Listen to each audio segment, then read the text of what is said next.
Welcome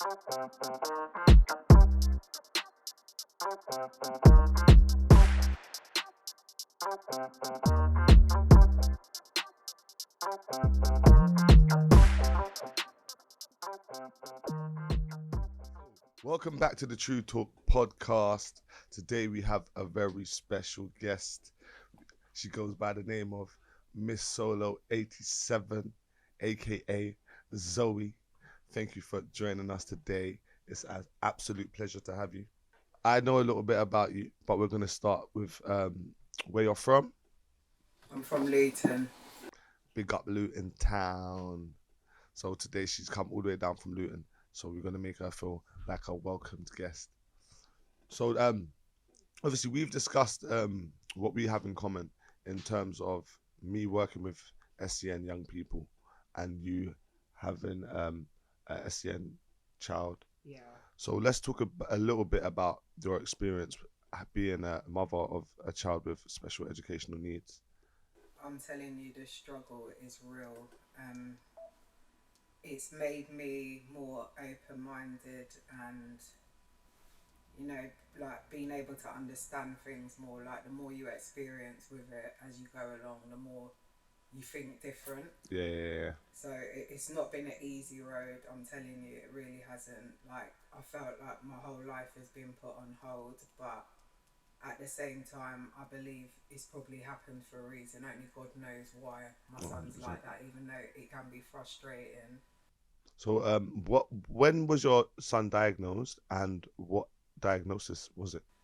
He was diagnosed about when he was about 4.5, 5, and he has autism. Okay. So 4.5, 5. Before he was diagnosed, did he go to mainstream school? Yeah, he did. And is that how he was? Is that Yeah, why he was because they were diagnosed? struggling. Basically, they were struggling to get him through the day. Like, they would be phoning me saying that he soiled himself, or they're struggling because what they were doing was putting him in the nursery attached to the school, which wasn't really doing much for him. Yeah. For the other children, and it was just getting to the point where it was unbearable for him and unbearable for the staff that were there. Yeah. See, this is why I feel like it's so important to not be afraid to get your child diagnosed, because I feel like that's one thing I can say that has improved in our community. Because I'm sure there was a time where in our community it was almost frowned upon to even consider that your child may have special educational needs. Yeah, definitely. So I'm glad that he was able to be diagnosed. Do you feel like what did the diagnosis? How did the diagnosis help you, and what did it change? It helped me, like when I'm in public spaces, like for an example, the blue badge is a massive help. Yeah. Because sometimes when you're out and you've got nowhere to park, it can build up their anxiety, and then can cause them to kick off, have his meltdowns and stuff like that. Yeah. Being able to go certain places for free because of his needs, it helps a lot in quite a few areas. In terms of the schooling, did he go to special school? What year did he? Because obviously you said he got diagnosed when he was 4, right? Yeah, So 4 and a that's half, like the 5. beginning of school. Yeah, reception, he started mainstream. But remember, they have to sort out the EHC plan as well. And sometimes that can take a long time to get together. And, you know, like because the government don't really like to fund, they will long out the process even more in order for a child to get it. So how long did that process take? Oh, God, from when my son was in nursery, his second year of nursery till the end of reception. Oh, wow. Well, no, actually, the end of year 1. Sorry, I'm lying. At the end of year 1, and then he left to go to a special school. So they kept him mainstream all the way up until year 1. Yeah. So what was the main difference between that you noticed? Obviously, you're not there throughout the day, but what was the main difference that you noticed between the mainstream school and the SEN school?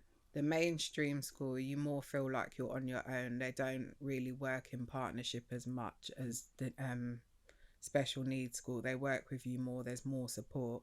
I'm not saying that the teachers in mainstream didn't communicate with me, but it just didn't have the same effect as what it did with the special needs teachers. They more will support you if you're having problems outside, like in the home. Like, I know they're there to support my child, but they're also there to support you as a parent. I felt more supported with the special needs school than mainstream. And another thing, what I noticed working in an SEN school is that there's a lot less students and there's a lot more resources. So it's like, The ratio is different. yeah, the ratio is a lot different.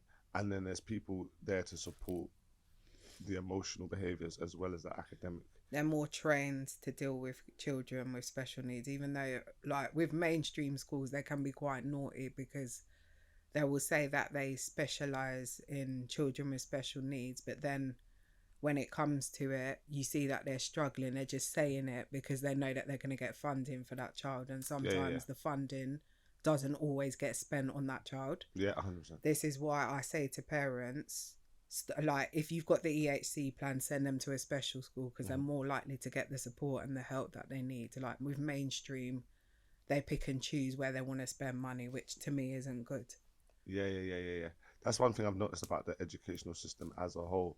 It's very much a business and it's very much based around profit. Yeah. Which was a bit of a shock to me working in that environment. I didn't expect it to be so much like that. Obviously, I understand that everything's a business and business is about making money. But I didn't think that the education system was a business. I didn't. The way it was, the way it is. Do you know what? That experience made me wake up and open up my eyes because, like I said, they are more like for their money than the well-being of your child, which isn't right. And I forgot what I was going to say. It come out of my head. Yeah, it's like they're because autism is such a wide spectrum. Yeah. I think it's too complex for them to be able to deal with. Like, to deal with a child that's got special needs like that in that area, you have to be able to deal with the meltdowns, the soiling, and a lot of these mainstream teachers, they're not able to deal with these kind of needs. They're not able to meet a child's needs in that area 100%. because they're not trained to. Like, they don't specialize in that area. They're more used to working with children without special needs.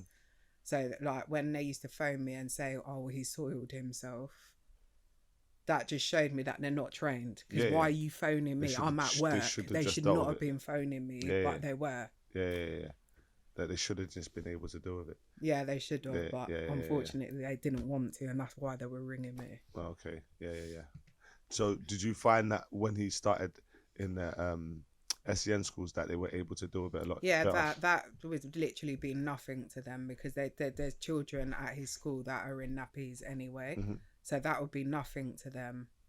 And, you know, they've got children there with different abilities, all at different levels. Some are non-verbal, some are verbal, but they struggle in other areas. Some of them have social anxiety. They've all got different, some of them have got physical disabilities. Some of them is more mental. See, that's just kind of reiterates the importance of getting that diagnosis and putting your child in the correct environment that actually suits them, environment that's actually made and can support their needs. Because like you said, in one school, one thing was a big deal. They couldn't deal with it. They had to call you every time it happened. And then in another school that's made for that environment, that suits the environment, they don't even bother you. They can just simply deal with the things that they're supposed to be able to deal with. You know what I mean? That's why I feel like it's important that people hear this story and understand how important it is to support your child and make sure that they get the diagnosis, make sure they get the EHCP, which is the Educational Wellbeing Plan. So make sure that they get all of these things because it actually does benefit them in the long run. Yeah, it does. Without that, you can't get anything. Like they wouldn't. If I never had that, they wouldn't have even accepted my son to be in the school. He has to have that. Yeah. Yes. So we had a discussion before. We was talking about obviously the area that you're from, and some of the how the resources are allocated, and you were basically mentioning why you think it's been a bit unfair. Do you wanna reiterate on that or cover that a little bit? I noticed in the Asian community, they're where I come from, there's quite a lot of disabled children in that ethnic background, and that's down to them marrying their cousins. And to be honest with There was a you, documentary about it, was there? yeah, there was a documentary on YouTube. I watched it where parents were complaining that their kids have got life-threatening diseases and illnesses, but they didn't want to accept the fact that it was because of them marrying their cousins. Okay. Which kind of like aggravated me, because you know why your child's like that, but you're trying to justify yourself because of your culture to make people think that it's okay, but really it's your own doing of why your child's like that. Yeah. Like, I haven't done anything to make my child be the way he is. I don't know why he is the way he is. Like I said, only God knows. But you know why your child is like that, but you'll still continue to go and have more, use up the resources, and then complain why your child is hard, and then why is your child like this. I hear what you're saying. Because obviously I don't really know much about Luton. I don't know much about Asian culture. I don't know much about anything about that. But what I do, what did stand out to me was when you was basically talking about when you were having a discussion in a group setting, and someone was talking about their child being disabled, and you asked the question, and then the answer to the question happened to be yes. For me, that's quite profound, because if the answer to the question is yes, then you should probably be able to discuss it, but you weren't allowed to discuss it. Yeah. So can you tell us a little bit about that? Well, basically, I was at one of the mother and baby groups. I heard them talking, saying, "Is such and such is your husband, your cousin, your first cousin?" And apparently, the answer was yes. Well, sorry, it was yes. Not apparently, it was yes. Yeah. And I just said, "Wow, I don't really agree with that." And then they turned around and said they can't talk about it for certain reasons. It's quite a sensitive subject, which I understand, but because it's not spoken about, I think that's why it's got so out of control. And it's not just where I come from, it's all over the whole Asian community, all over. Okay. See, I wasn't really aware of that, but I do know, I have heard of it. I'm not gonna act like I'm completely unaware of it. I just don't know anyone personally. I don't think I do anyway. Know anyone personally that's on that, but I definitely know that that is a cultural thing that I've definitely heard about throughout the years, and obviously in a lot of Asian countries, it's a cultural thing that obviously happens, and you see a lot of deformities, a lot of disabilities, a lot of things. It's upsetting. Why do you think it's something that, because obviously it's something that's obviously quite widely known about. So why do you think it's something that's not spoken about?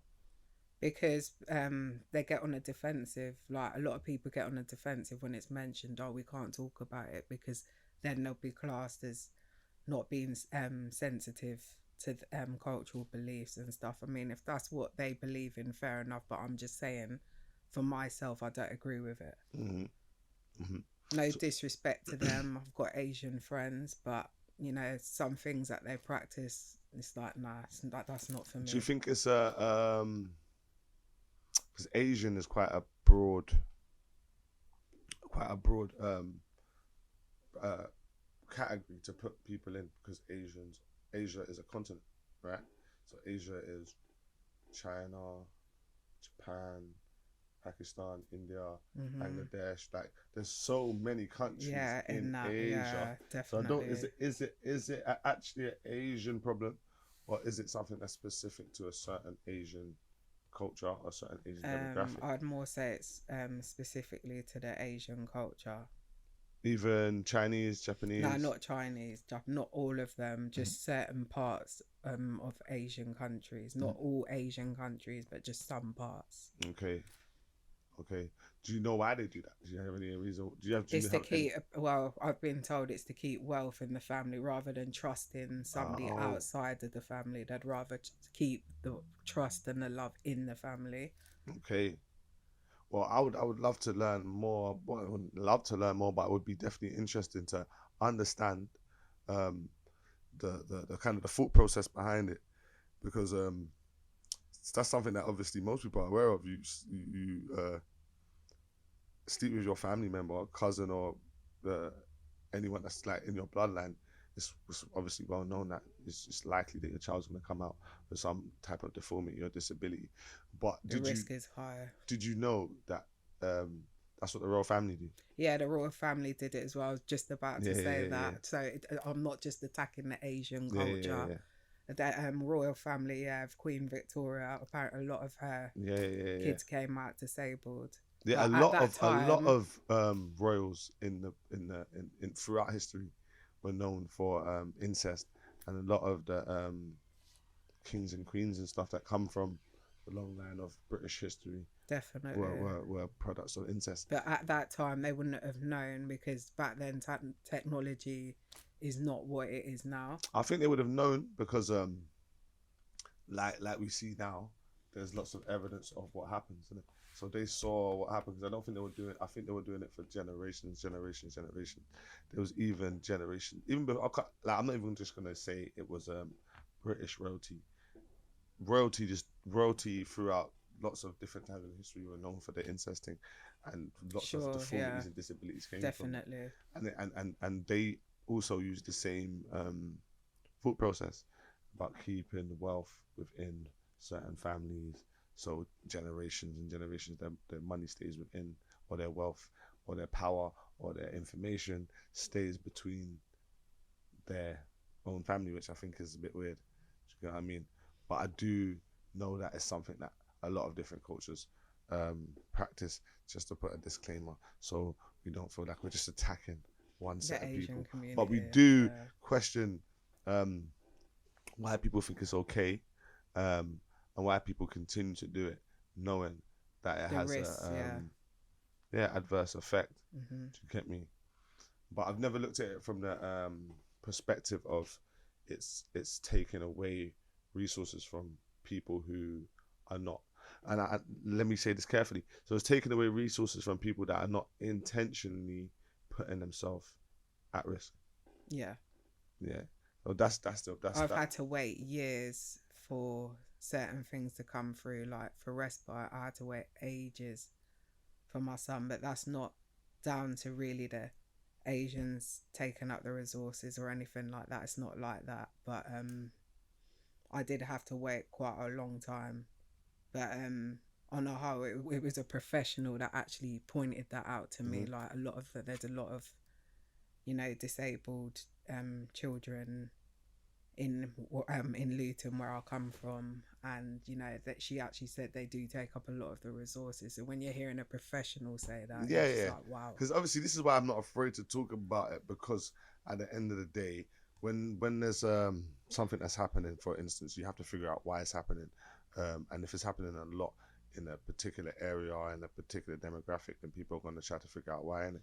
Well, like I was saying earlier, like when I was pregnant with my son and my daughter, both midwives asked me at different times, because there's quite a big gap between my son and my daughter.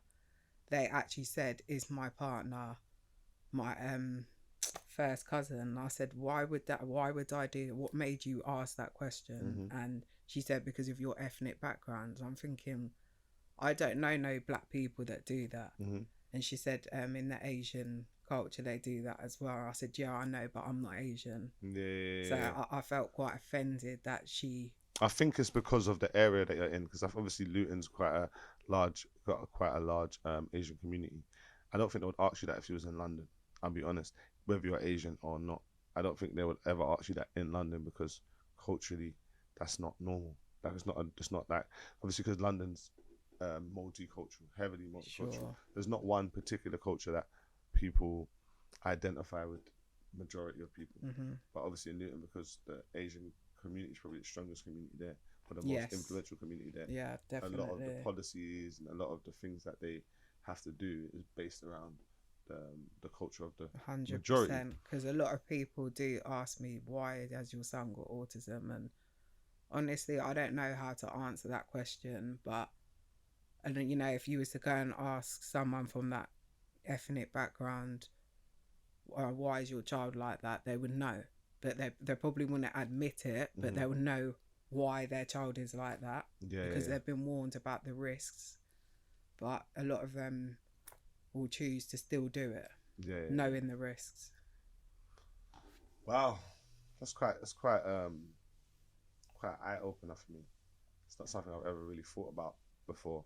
It's something Well, I've never after really questioned. watching that documentary, it really did What's the frustrate name of the me. documentary? Do you remember? Just do you know what? I'll type in "Marrying of Cousins" and then it will come up. Okay. BBC. I was BBC, BBC documentary. Yeah, it was a BBC documentary. Okay. On YouTube. I was really like, wow. I think another reason why they asked you that question is because obviously there was a term, I don't know if they still use it, which is BAME. I think it means black and minority ethnic, something like that.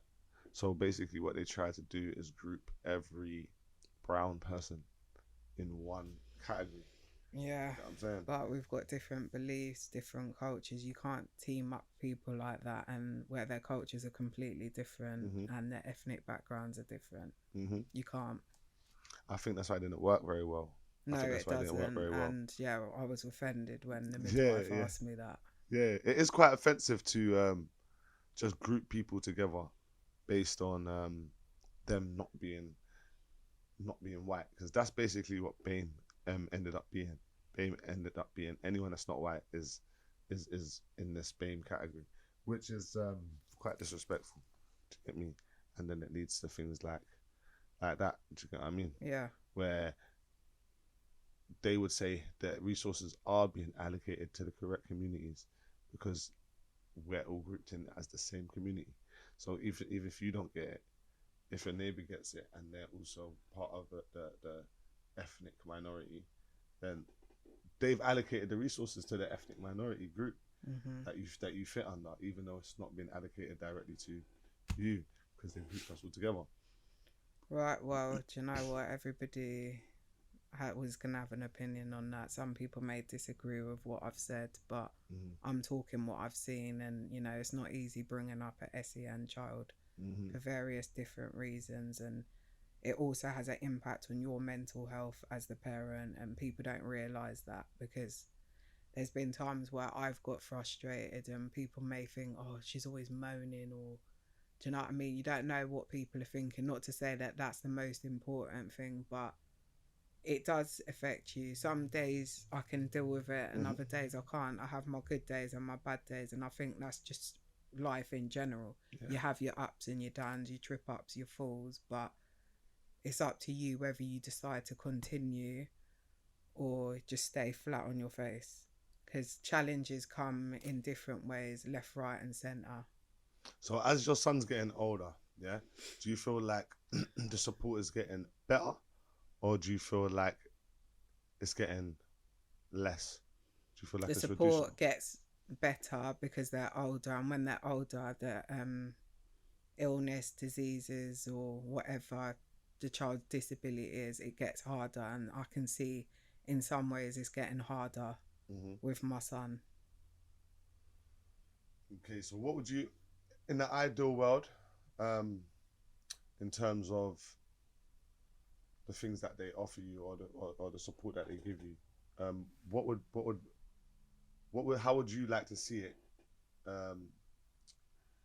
Like how would you like to see it? So is it, because obviously he's gonna go through secondary school, then he's gonna go through college, but this is gonna be something that's obviously gonna need to have that support with up and for the rest of his life, more than likely. So how would that support look in the ideal world? To be honest, what, from their perspective or my perspective? From a parent's perspective, in terms of supporting your son. Because remember, just to put into perspective why I'm asking that question, because I understand that the support isn't ever going to need to stop. It's going to need to continue forever. And I'm someone that has a passion for young people, adults with disabilities, with social and emotional needs, with special educational needs, with neurodiverse disorders. Like, that's something that I'm very passionate about. So that's why I've created an organization that can support those kind of people throughout their whole life. So it doesn't stop. We're always going to be there. So, but I'm just wondering for you. I know how for me how it looked. how it looks. I would love to be able to support these people throughout their whole life in some kind of way, whether it's with mentorship, whether it's with being creative, whether it's creating art, whether it's doing music, film, whatever it is. I want to be able to be there as long as they need me. Do you know what I mean? But as a parent, what does that look like for you? How would that look in terms of the support throughout your sons? To be honest, I think life? as they get older, the support is better because, like I just said, their needs get more challenging as they get older, and their personalities change. Sometimes they can become more aggressive and more not wanting to do as they're told, and sometimes when you're going through that or experiencing this as a parent, at least there's resources out there that take that burden off you a bit. They've got day centers and stuff. What they do with them, they take them out on trips. Like my son attends a club for special needs children, which is a massive help, especially in the 6 weeks holiday when they're stuck at home a lot of the time. So yeah, definitely you see the help more as they get older. I mean, when he was younger, I never had as much support as what I do now, because they tend to work with certain age groups. Like the older the child has to be older, they tend to more want to support families with older children rather than younger children. Like they don't like to diagnose children that are under 5 either, and sometimes the diagnosis can take ages, because what they're saying is it's harder for them to diagnose a child just by having 1 hour appointment with that child. It's hard to see where they're struggling in certain areas in just an hour. It's like you'd have to be around them a lot longer than an hour. It's definitely a process. It's definitely a process, isn't it? It is a process. It took ages. Yeah. So, in terms of secondary school and college, he would be going to a SCN college, SCN secondary school. Definitely. And what would be ideal? What would you like for him to be doing, like, for his future? Because this is the thing. Because I've never really had obviously I've met lots of parents that have SCN kids. I've never asked them what future do you want for your son? What would be the best outcome in terms of for his adult life when he's 25? What would you want him to be doing? I would like him to, be there, like maybe work in that community, helping other people like him and making them realize, you can make what you want out of your life. Like there's a chance. Just because you've got special needs, it doesn't mean to say that there's not opportunities for you. 100%. I thought that's an important message, not only to parents with kids with special needs, but it's an important message for young people with special needs. There's nothing stopping you. You just need to get the right help. You just need to get the right resources. You just need to figure out what suits you. You know what I mean? And figure out where you can make a difference, because everybody can make a difference. You know what I mean? There's people that go through what you go through and haven't figured out how to deal with it yet. I haven't figured out how to cope with it yet, and that's where you come in. You know what I mean? Each one to each one, everyone can make a difference. Well, this is it. Some people seem to think that because you suffer from a disability, there's certain jobs you can't do, but you can't be prejudiced against anybody. Like, you have to give people a chance. Like, even on telly, there's on CBeebies, there's a boy that suffers from Down syndrome, and I think he's amazing. Yeah. Yes, he's got Down syndrome, but he's very good at the job. Exactly. And I think that should be an eye opener for people to say, anyone can do anything. No one should be like put on the shelf or made to feel that they can't get themselves out there. Well, that was wonderful to get some insight into your life, and I appreciate you sharing your story with us. How old's your son now? He's 10. What year is he in now? He's going into year 6. Oh wow, same age as my daughter. Same age as my daughter. How's he doing in school and stuff? Yeah, he's doing amazing. He's come on a long way. He's done really well. Like, from mainstream, I saw a massive improvement in his communication, interacting more, just being more excited. I can see that the school that he attends is brought out the best in him. I love that. and you can see he enjoys it and he wants to He be there. loves it. He loves going there. He can't wait for the bus in the morning. He'll be That's like, "Mummy, the bus is here." It's like he's just so excited to go to school, and I think that's amazing. And I'm glad that he likes going to school, because I hated going to school when I yes. was a I kid. mean, so did I. I hated going to. Well, I loved being at school. Yeah, I just hated going to lesson. Do you get me? But we're not talking about that. Sorry for those days. We've changed. We've come a long way. Do you know what I mean? Yeah, we Sorry to really all of my have. teachers in Haley Manor. You know who you are. Do you get me? All right. So what we're gonna do? We're gonna go for our break, and then we're gonna come back, and we're gonna discuss our two topics. I'll let you know what those two topics are when we come back, and we're gonna get your opinion, because I know you definitely got some seriously spicy opinions. Mate, I'm telling you as it is. I mean, I'm not here to offend anybody, but it's about keeping it real and It just being is. It honest. is. It is. It's called True Talk for a reason. You talk your truth, man, and we're here for it, man. This is Yeah, what the man. platform's for. We're here Definitely. to let people tell their true, honest story. You feel me? But yes, guys, we'll be back in a second. True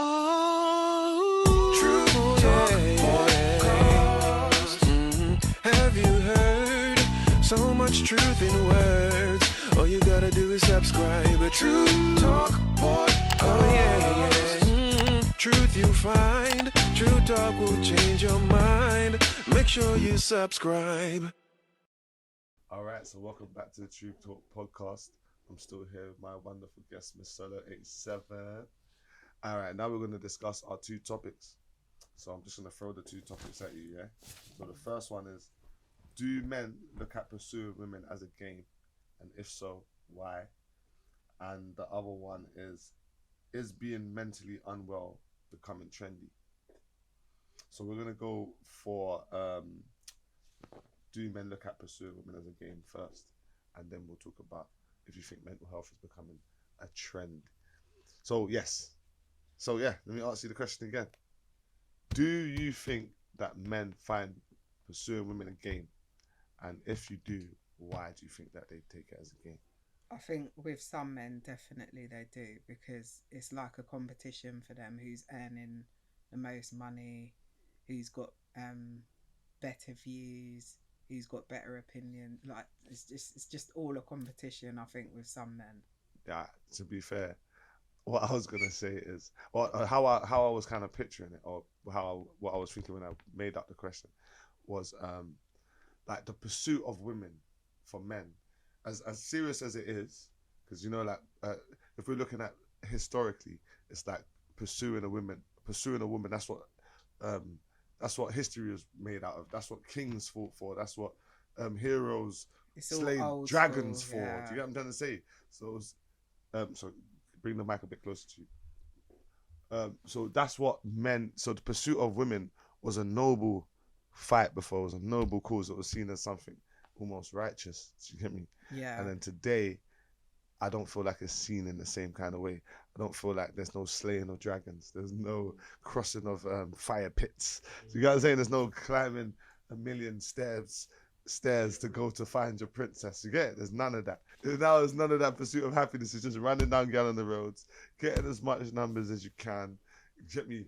Trying to hit it as fast as you can. And do you get what I'm saying? Yeah. So when I say, do men see it as a game, I mean it in the sense of there's no real it's not noble anymore. It's just about fun. It's just about gaining numbers. It's just about adding notches on your bedpost almost.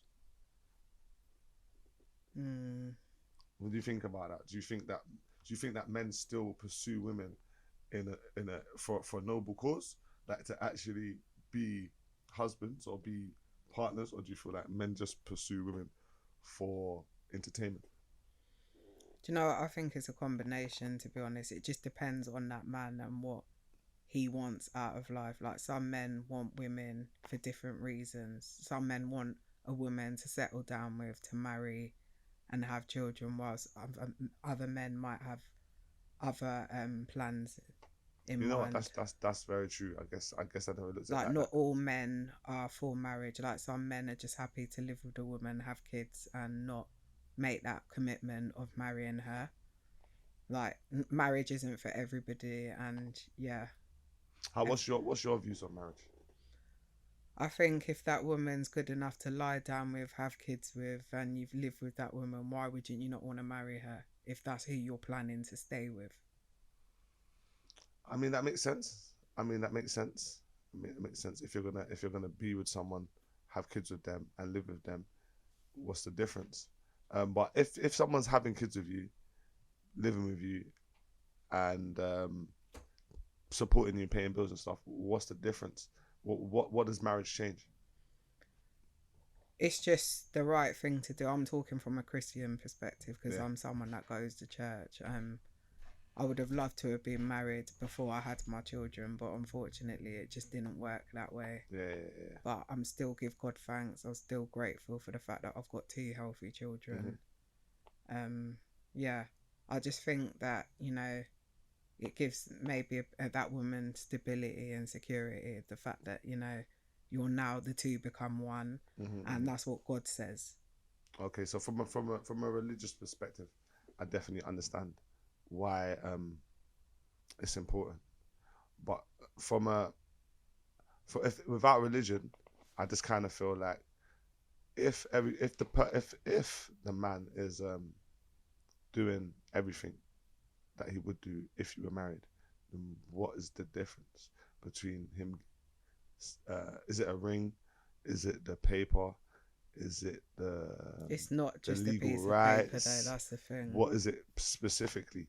Because I understand the notion of feeling like you're married, yeah. But then we got people that are married for religious reasons, but they're not legally married in the eyes of British law. But does that make them any less married? So is it about God? Is it about law? What is it? What is it? Is it more about being married in the eyes of God, or is it about having a legal document that gives you certain rights and certain Well, I can't powers? speak for everybody else, but it's about religious reasons and, just having that security. No, I feel you. I feel you. I'm just to be clear, I'm fully for marriage. I'm not someone that's against marriage. I think marriage is a noble thing. I think it's um, a good idea. I think it's something that shows dedication. It shows purpose. It shows intention. Do you know what I mean? So, and most of the when I say most, a lot of my family are married. So, from my grandparents, most of my aunties and uncles are married. My 2 older siblings are married. You know what I'm saying? So, there's a lot of married people in my family. So, I definitely see the benefits of it. I see why they do it, and I've seen how it's actually affected all of their lives. Because all of the people that in my family that are married, their lives are more secure. They're more comfortable. Their kids are. Do you know what I'm saying? The kids have a secure home, have a mum and dad there. It's just the family unit just works in it. So I definitely see the benefits of it, and I'm all for it.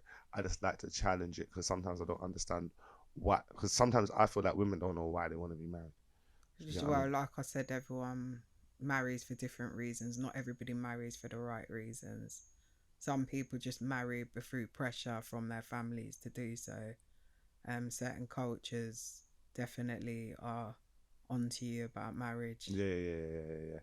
Definitely. It's definitely certain black cultures as well. Black or the African culture, Yeah, they're on it. They're on definitely. it. I They're mean, the on it. West Indian culture, Not not so much. really, Yeah, not yeah. so much now. But it's funny because as much as they say that, a lot of people from Caribbean backgrounds are married and do get married, but they like I said, false narrative. They like to spread false narratives about our culture to make it seem like our people don't love each other, when really and truly that's a false narrative. Because like I said, majority of the people in my family are married. Right, well, Do you it's get what the I'm same saying? here. Do you know what I mean? Same here. But what they do, they like to highlight the minority. They say, "You're not married. I'm not married." Do you get what I'm saying? Oh, yeah, Cool, but you get yeah. what I'm saying? Majority of my Yeah. family are married. Just like when they say like majority of the people in our culture are what they try to make it seem like a lot of the people in our culture are criminals or people that break the law. Yeah. and I'm not going to say there's not people in our culture, our demographic, that are criminals and don't break the law. Of course there are, but it's not the majority. No, it isn't.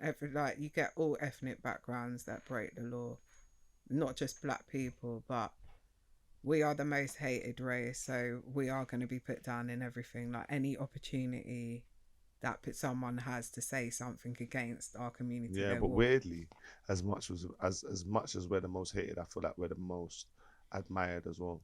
I feel like we're the most Well, yeah, because people want to seen, look like we're us the now. most heard, Yeah. we're the most noticed. Do you know what I mean? Well, that's why people are trying to look like us, getting all these lip fillers, bum implants. Do you think imitation is flattery? Do you see it like that? Or do you see it as a disrespect? It's not a disrespect, they're just being honest, like how they want to look, which is fine, but don't try and slate us or think that you're better than us in any form or superior over us I feel you. or equal as individuals. Like, no one's better than nobody out here. Yeah. Definitely. Definitely. All right. Now, I love how you answered that one there. We kind of went off on a tangent, but I enjoyed it. I enjoyed it. All right. So the next topic or the next question is, do you think that mental health is becoming trendy? And I say that to say this. I've worked in a mental health hospital. I was working in a mental health hospital for about 5 years. I also worked with SEN young people and young people with social and emotional mental health needs in obviously different schools in the school environment. And obviously now I run my own company where I work with 16 to 25-year-olds with neurodiverse disorders. So I have quite a lot of experience when it comes to people who actually suffer with mental health, and how serious it is and how extreme it can be, and what it takes in order to help these people and get them better, and all of the different professions that go into getting these people back to themselves, whether it's occupational therapy, psychology, the support workers, the nurses. You get me? Like the groups, the sessions. I've seen it all, so I definitely don't want to downplay it by saying that.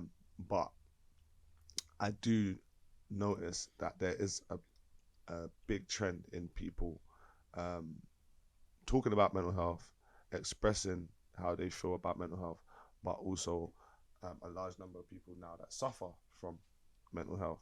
Um, Things like depression, anxiety, and not to downplay depression and anxiety because they're definitely real things. But my thing is that I feel like depression and anxiety are more emotions than they are mental health. So I feel like most people suffer from, in some way, anxiety, um, and depression can affect anyone at any time. So I don't think it's something that's not important. I just feel like it's something that's over highlighted because most people go through these emotions, especially anxiety.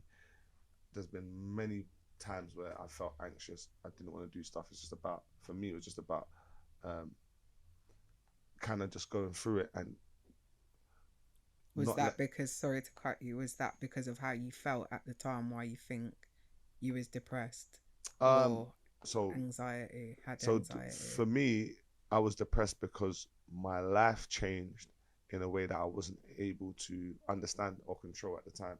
So I feel like when you feel powerless in your own life and you feel powerless to change your situation, the only thing you can do is go into yourself, because outwardly nothing's happening. I'm expressing, no one can't change my circumstance. I'm saying, this is what I want, this is how I feel. It doesn't change anything. So the only thing I can do now is internally figure out how I can feel okay about it. And I feel like that's what Sure. depression is. It's about you being internally doing the internal work and figuring out how you can cope with what you're dealing with. And I feel True. like most people look outside of themselves when they're going through that, and then that's what causes them to accept it or deal with it like it's a mental health disorder rather than something that you're going through or an emotion. Well, yeah, now they all class that anxiety and depression as mental health All right. because I think it's got out of control to the point where, a lot of people are not in control of their mental well-being, and because they're not in control, other problems are happening down the line. So I think it's pressure on the government to try and find resources and things to help people in them sort of predicaments. So do you think it's so? Just get back to the question. Do you think it's becoming trendy? Do you think it's cool to be like, yeah, I have mental health, or yeah, It's I'm an mentally easy unwell? way out of what they're going through. To say like you've got a diagnosis is definitely easy because then you can get the help. Whereas without that label, it makes things harder for you. So to have the label of depression and anxiety is helping that person get by.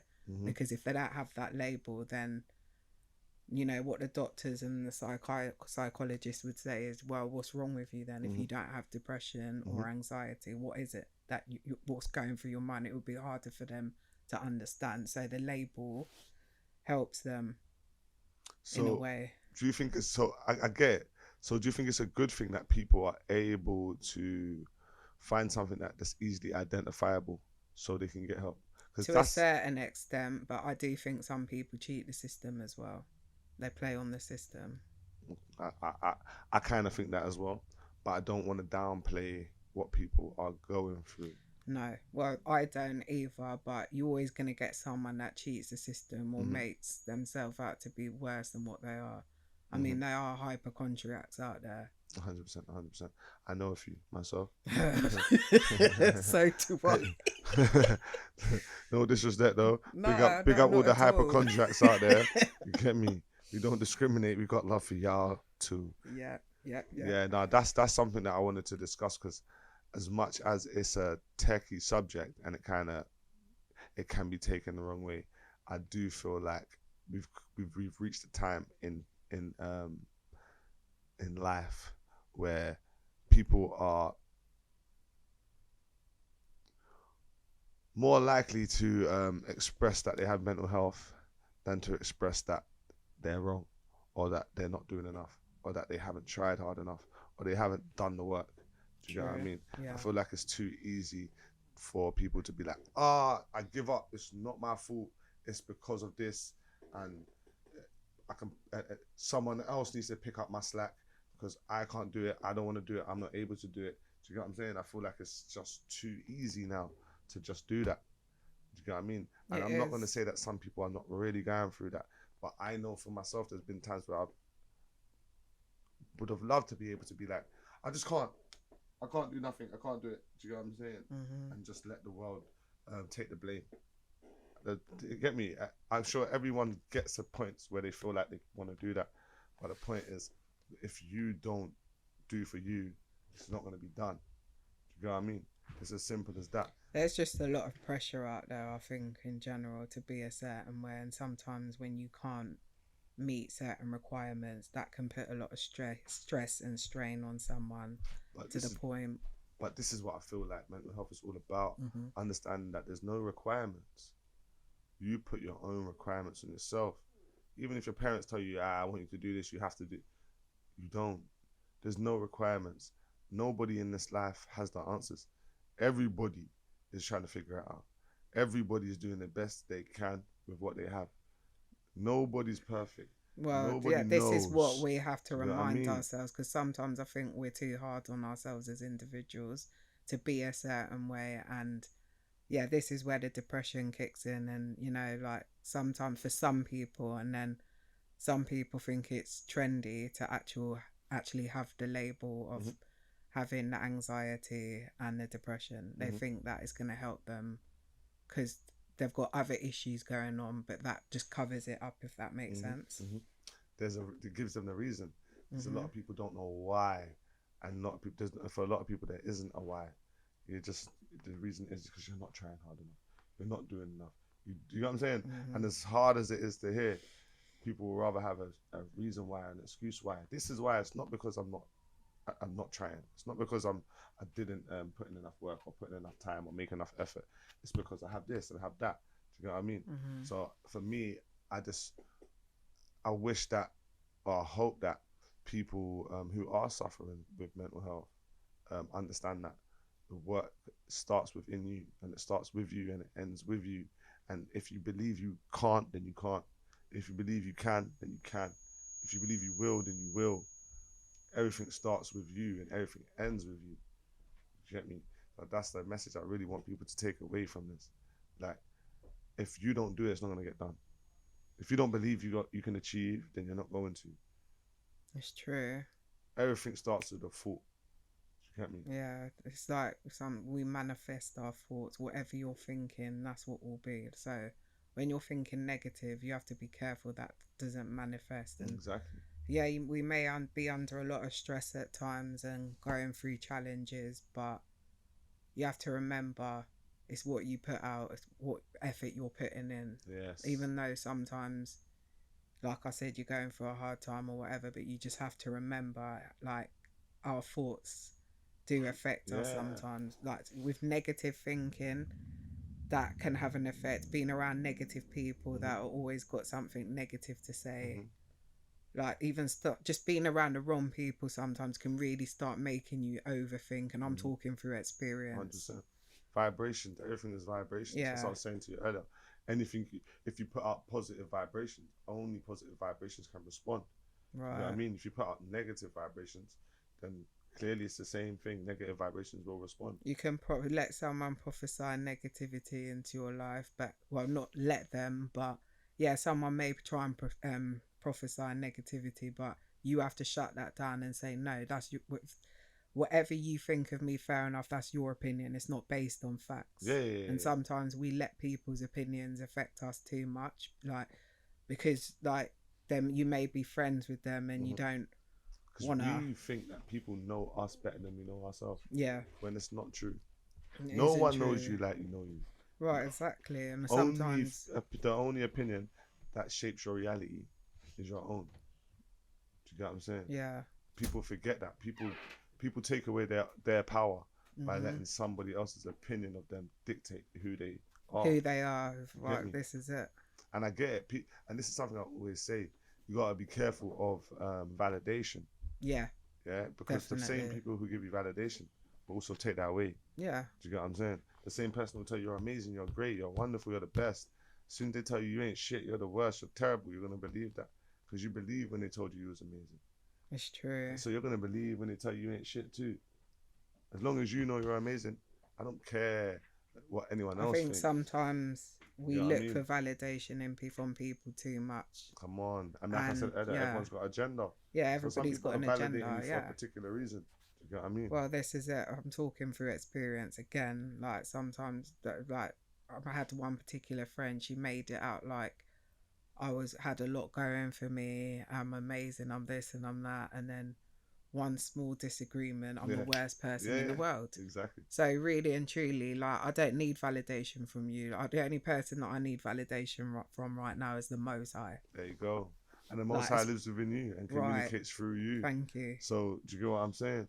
I've spent enough time getting sucked in by people's opinions and what they think of me. You're allowed to think what you want to think. You're entitled to your opinion, but I don't have to take it on board. Yeah. That's what I tell you. I tell people, bruv, don't tell me what you think. Yeah, I don't want to hear what you think. Do not tell me what you think. Go tell someone else. Go tell your auntie. Go tell your sister. Why are you telling me what you think? I don't care what you think of me. Go share that opinion with someone that loves you, bro. Right, wow. You know what I mean? Go share your opinion of me with someone who loves you. And it's funny because I was actually having that conversation today. I'm not going to go into full details. You get what I'm saying? But I was having that conversation today. Someone will love you around people, like in a group, to make themselves feel like they're part of the family, part of the love. And then behind your back or when no one else is around, they tell you everything they hate about you. You get what I'm saying? So yeah, that's something I've learned, not to get sucked in by validation. Yeah. It's overrated. Or show your weak side, because sometimes people really play on that. Yeah. Well. See, with that, I kind of have a different stance of that because everything is circumstantial. Everything is based on the moment, the time, the space, and the feeling. So if I'm feeling weak, I'm just gonna say. If I'm feeling sad, I'm just gonna say. If I'm hungry or angry, whatever, I'm just gonna say, because I'm not always gonna feel like this. You get what I'm saying? I'm quite open with how I'm feeling in that moment. I'm living in that feeling in that moment. Do you get what I mean? So people know when to step back and know when to come forward. There'll be times I might give you a hug. There might be times I just spud you. There might be times I'm just like, cool. Do you get what I mean? But I want to be able to be that. Do you know what I'm saying? Sure. I don't want to have to be a certain way in order to maintain this image for you. Do you get me? Because it's too much. Do you get me? But it's been amazing, you know. Yeah, it has. I feel like we can sit here and just chat all day. All day, innit? You know what I'm saying? Oh, trust me. It's been Trust refreshing, me. man. Yeah. And I feel like I feel like I don't know the facts. You are my first female guest. Yeah, you are my first female guest, and you've been amazing. And I thank you for coming and blessing the show. Thank you for having me. It's been a pleasure being here. It has been, man. My people, it's been an amazing show. Make sure you guys like, make sure you guys share, and make sure you guys subscribe. Tell them your socials so they can follow you as well. Miss Solo 87 on Instagram. And you guys know my socials already. TruuuTalk. True_talk. Free use no E. If you don't know, you're taking the mic because you should know by now. You know what I'm saying? It's gonna be somewhere here, there, or there. Is it there? It's somewhere, isn't it? Yeah. So make sure you guys like, share, subscribe, follow, comment, and all of that good stuff. Until next time, I've been TruuuTalk. She's been Miss Solo 87, aka Zoe. Ooh. Peace.